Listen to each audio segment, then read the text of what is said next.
प्यारे साथियों, नमस्कार। गुरुजी आरपी शोराण के चैनल में आपका हार्दिक स्वागत है। और आज हम बात करेंगे महात्मा बुद्ध जी के उस अनुपम प्रवचन की, जिन्होंने एक व्यक्ति के सारे संशयों को दूर कर दिया और वास्तविक जीवन के अर्थ को उद्घाटित कर दिया। एक व्यक्ति महात्मा बुद्ध के पास जाता है। वह युवा है और बहुत ही संशय में, असमंजस में है। अपनी जीवन की व्याधियों से, आधियों से परेशान है। महात्मा बुद्ध से कहता है कि हे महात्मा, हे भगवान, आप मुझे समझाएं कि मैं आखिर अपने चित्त को विश्राम कैसे दूं, मैं कैसे ध्यान लगा पाऊं, मैं अपनी दुश्चिंताओं से किस प्रकार से छुटकारा पा सकता हूं। महात्मा बुद्ध ने उससे कहा कि ये जो दुख हैं जिनमें आप उलझे हुए हो, क्या वो तुम्हें दिखाई देते हैं? उस युवक ने कहा कि बिल्कुल दिखाई देते हैं। मैं उनसे दो चार हो रहा हूं। मुझे अभी एक दुख दिखाई दे रहा है कि मैं यहां क्या समय व्यर्थ तो नहीं कर रहा। उस समय के अंदर मैं भाग के अपना कोई आवश्यक कार्य निपटा सकता हूं और वो करना मेरे लिए बड़ा जरूरी है। मेरा चित्त स्थिर नहीं है। मैं कैसे अपने आप को संयमित रख पाऊं? तभी एक शिष्य आकर के महात्मा बुद्ध को सूचित करता है कि इस तरह से एक मृत्यु के नजदीक व्यक्ति आपको याद कर रहा है। वह आपका बड़ा अनुयायी है और अंतिम क्षण में आपसे कुछ बातें करना चाहता है। महात्मा बुद्ध ने उस युवक से भी कहा कि तुम भी मेरे साथ आओ और वहीं से तुम्हें अपने सब प्रश्नों के उत्तर मिल जाएंगे। जैसे ही महात्मा बुद्ध वहां पहुंचे, वह व्यक्ति प्रणाम करता हुआ बोला कि हे बुद्ध, मैं आपका अनुयायी रहा। आपने जैसा कहा मैंने वैसा जीवन जिया, लेकिन अंतिम क्षणों में मैं बिल्कुल बेचैन हूं। मुझे बार बार अपना बचपन याद आ रहा है। उसकी अटखेलियां याद आ रही हैं, उसकी क्रीड़ाएं याद आ रही हैं। आप मुझे मार्गदर्शित करें। आखिर मैं अंत में सुकून से कैसे अपने प्राणों का त्याग कर सकता हूं? महात्मा बुद्ध ने कहा कि बचपन आपको इसलिए याद आता है क्योंकि उस समय आप उन्मुक्त जीवन जी रहे थे। आपको कल की कोई फिक्र ही नहीं थी। आप उस समय जब जी रहे थे तो आप वर्तमान में जी रहे थे। भूख लगी, आपने खाना खाया। प्यास लगी, आपने पानी पिया। थके तो आप सो गए।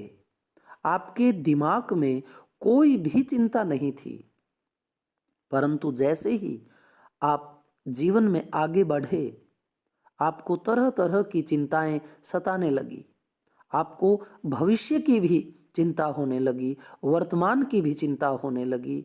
आपने अपने जीवन को इतना बिखरा दिया कि आप वर्तमान जीवन में जी ही नहीं पाए। अलग अलग तरह की आपाधापी में आपने अपना जीवन व्यस्त करना शुरू कर दिया। उसने कहा कि महात्मन, मैं ये सब बातें जानता हूं, लेकिन मुझे आप अंतिम बात ये बताएं कि आखिर मैं मृत्यु को कैसे स्वतंत्र रूप से गले लगा सकता हूं? महात्मा बुद्ध ने कहा कि वही तो मैं तुम्हें समझाना चाहता हूं कि आप अपनी चिंताओं में, अपने कार्यों में लगे रहे। ठीक है, ये दायित्व निभाना होता है, लेकिन बात यह है कि जब तुम अब अंतिम समय में आ गए हो, तुम्हें पता है कि तुम किसी के लिए अब कुछ नहीं कर सकते। अब तुम्हें अपने मन को भी उस दिशा से हटाना होगा। तुम्हें मन को वो दिशा देनी होगी कि अब तुम इस संसार से जा रहे हो।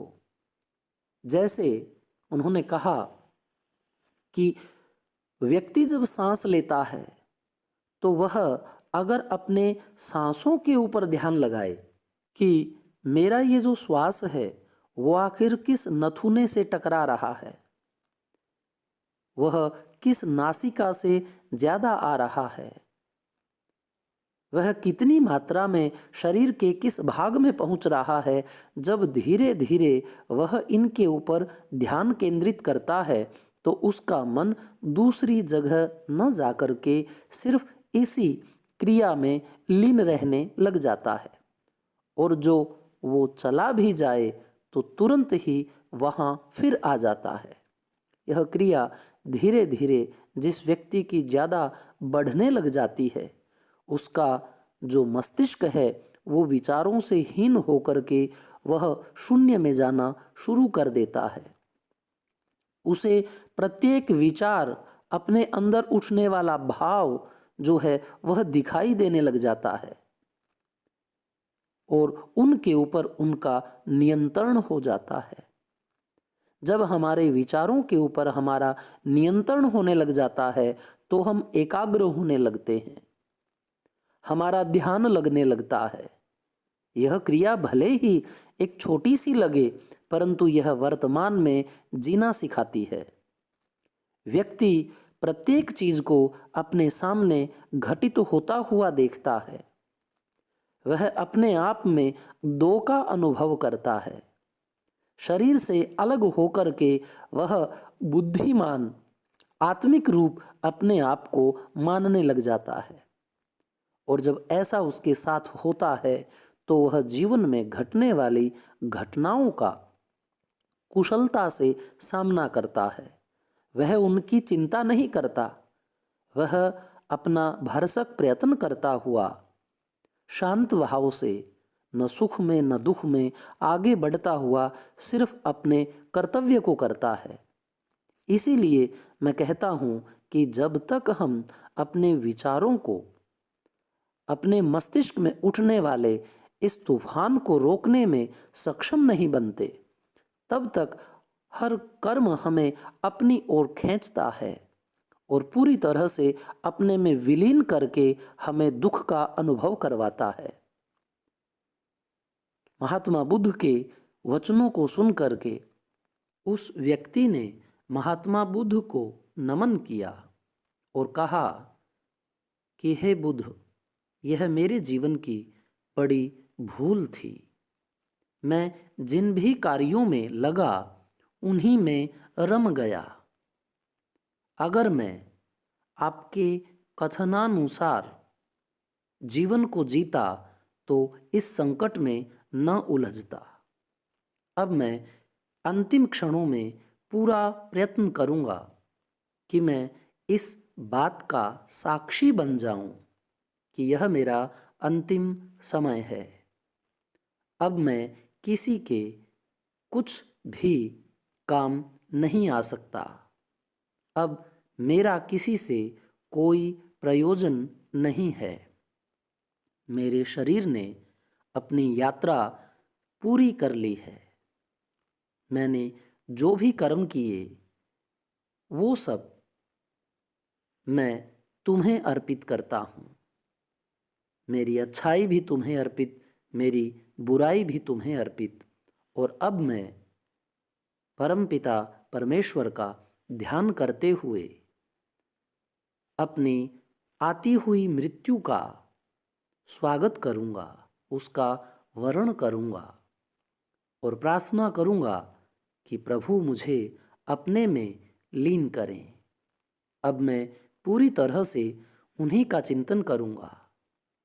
अब मैं अपना जीवन जो है उन्हें समर्पित करता हुआ इस देह का त्याग करूंगा। महात्मा बुद्ध खुश हुए और तथास्तु कहा। फिर बुद्ध ने उस नवयुवक से कहा कि हे युवक, क्या तुम इस जीवन का रहस्य समझ गए? जीवन यही है, तुम अपने वर्तमान को जियो। और इस विधि के लिए यही सबसे सरल उपाय है कि तुम वर्तमान क्रिया को ही आधार मानकर सबसे पहले अपने विचारों को नियंत्रित करो। इस कला में तुम जितने पारंगत हो जाओगे, उतनी ही सहजता से तुम अन्य कार्य भी कर पाओगे। यही जीवन का असली राज है। और यहाँ तक जो पारंगत हो जाता है, वह जीवन के कर्मों को भी कर पाता है। और अगर दूसरी तरफ कोई साधना में जाना चाहता है, तो वह भी यहीं से पारंगत हो करके आगे बढ़ पाएगा। युवक ने बुद्ध को प्रणाम किया और अपने रास्ते पर आगे बढ़ चला। प्यारे साथियों, क्या इस कथा ने आपको प्रेरित किया? आपको यह सुनकर कैसा लगा?